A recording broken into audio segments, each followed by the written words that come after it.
It's a little bag. Yeah. A little thing. Little bag with droppers in it. There we go. A little bit closer. Anyway. Tiny Exotic Kennels, man. We back at y'all, man. We got a litter. We got 2 litters on the ground. They all caught parvo. We trying to bounce them back. They've been doing better. It was at the worst of the worst. Like literally. They were like pooping the insides out, bro. Most of all, my uncle, he got him set up right here in the room. Show him the little setup. We got them all separated and everything. We got him on top of them. That way, middle of the night, we catch one gasp or anything, he'll get on top of it. You know what I'm saying? We got our little light set up. We got a scale, everything we need. We changing gloves. It's important to keep y'all hygiene up when it comes down to these dogs and this parvo. If you got other dogs inside your house, it is the death rate, go look it up. It's like 91% for these dogs, bro. Parvo is serious. It's not a game to play with. It's like herpetogonosyphilis. It's like cancer and COVID-19 in one. It's bad. So we change our gloves every time we deal with a new dog.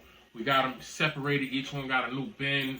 We make sure that they don't stay in there with that poop. If any poop is in there, we clean it out. We get them a new rag. Even when they pee, we get them a new rag.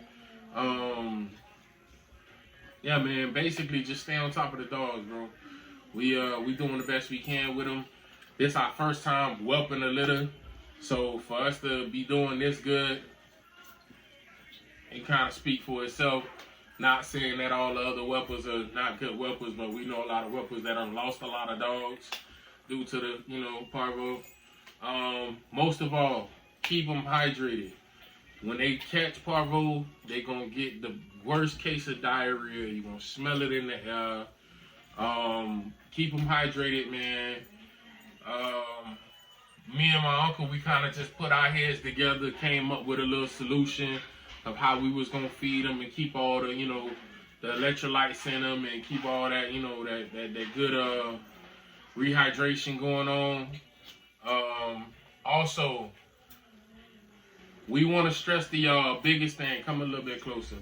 I want y'all to understand one thing. Not that close. Okay, right about that. I want to stress to y'all. Understand this. We know that y'all take y'all dogs to the vet. We understand that their job as a veterinarian is to tell you what they think of what's best for your dog, supposedly. But understand this. When these vets go to their school, they learn the dog overall. They don't study the American bully specifically, the micro bully specifically, the French bulldog specifically. So what they think might be the best for your dog, they might not know. They could have been at their school learning about the average German Shepherd, a Labrador Retriever. You know what I'm saying? I done met a couple vets that told me, wait till my micro started spitting out the puppies to bring the dog for a C-section. If you heard anything about the bully game, bully breeders don't even let their dogs have natural birth. They don't let them spit them out. They wait till the 59th day, the 60th day, and they take them in for their C-section. So, when it come down to your dog catching parvo, understand there's a lot of bacteria in their stomach. It's a big infection going on in their stomach. Amoxicillin. Go get the amoxicillin. I don't care if your vet told you, it's this, you need that, or let's hook them up to the IV or whatever.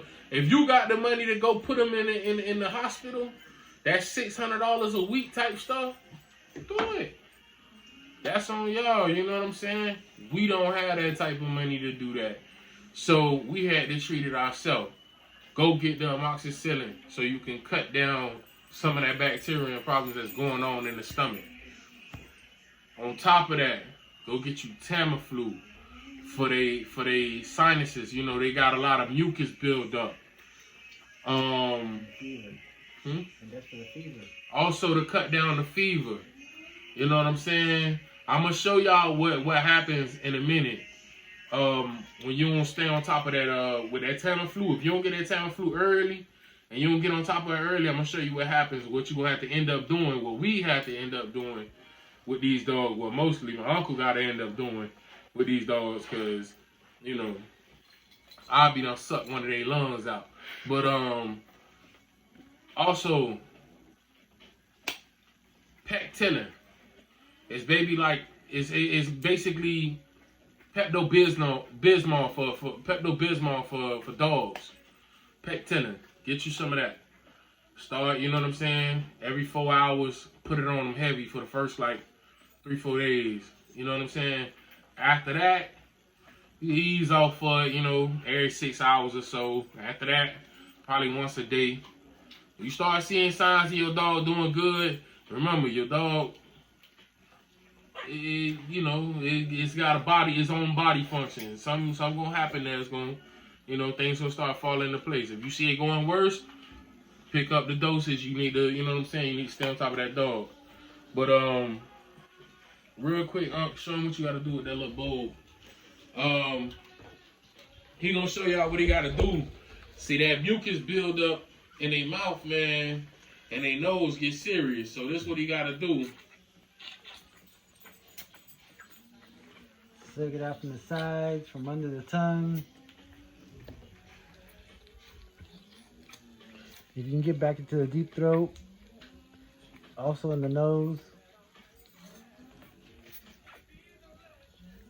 And if the boogers are too hard, use a little bit of saline solution. I got some in the syringe, so you just use a little bit. I use it with a dropper, so it's easier to get in the nose. Just put a couple drops, let it sit back. The throat will absorb it. It'll cut it down real quick, so that helps out a lot.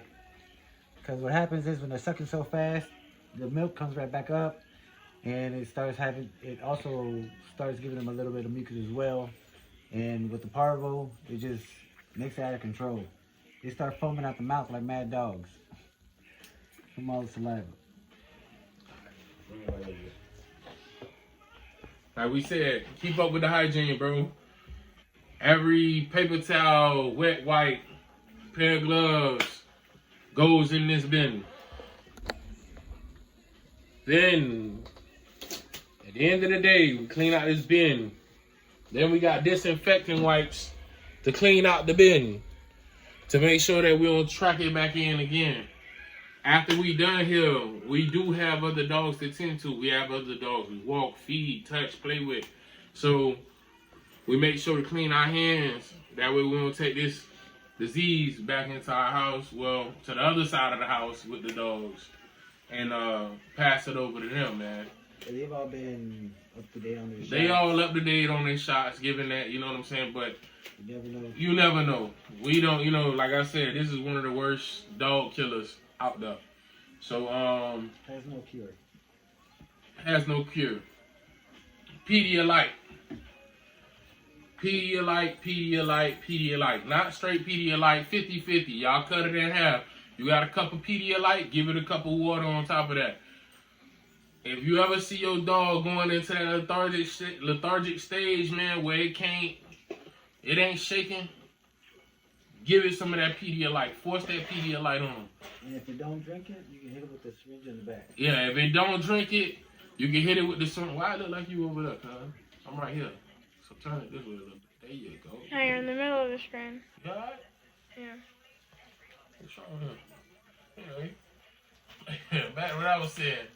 If it's not drinking that Pedialyte, you can go ahead and hit it with the syringe with saline solution or the Pedialyte, whatever you gonna try to shoot it up with. Preferably the saline solution.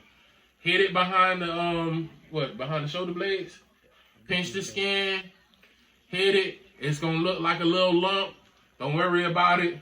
The body gonna absorb it. It's gonna, you know what I'm saying? That's the best way. You use saline water or Pedialyte? Saline water or Pedialyte. Bro, why you keep doing that? Am I tripping or why is he like turning it that way? Why you keep turning that way for? Stop turning that way, weirdo. Damn, like I'm looking at the shit. He going like this. I just want a little battery. Okay, well click the little battery. You still recording? It says, yeah. Okay then, let it ride.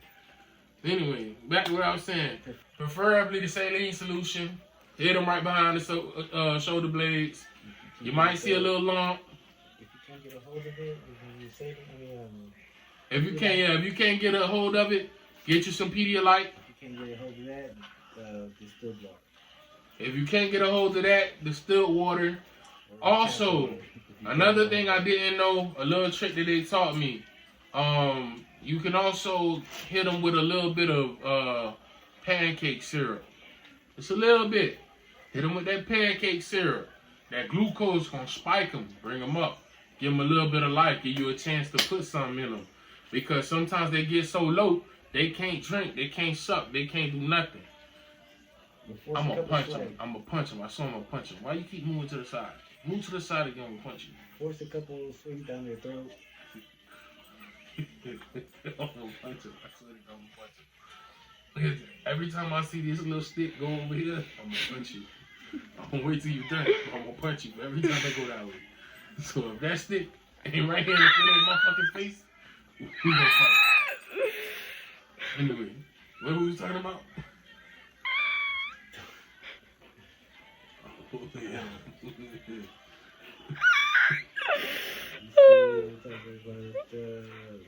Sometimes I can't suck. Fuck it. Stop doing that. Yeah, man. So we gonna get y'all some B-roll, man. Let y'all see the puppies. See what we got going on, bro. I'm gonna stop talking now and help him whelp the puppies. Cause like this is like my little break. I be, trying to get my little time in, my cameraman time, But as always, man, Tiny Exotic Kennels. Y'all already know what the deal is, man. Casey and Gordo, we out. What else did we miss? Cause I could chop everything. I told you to cut it, right? You did not tell me to cut it. You Cut said it. we out.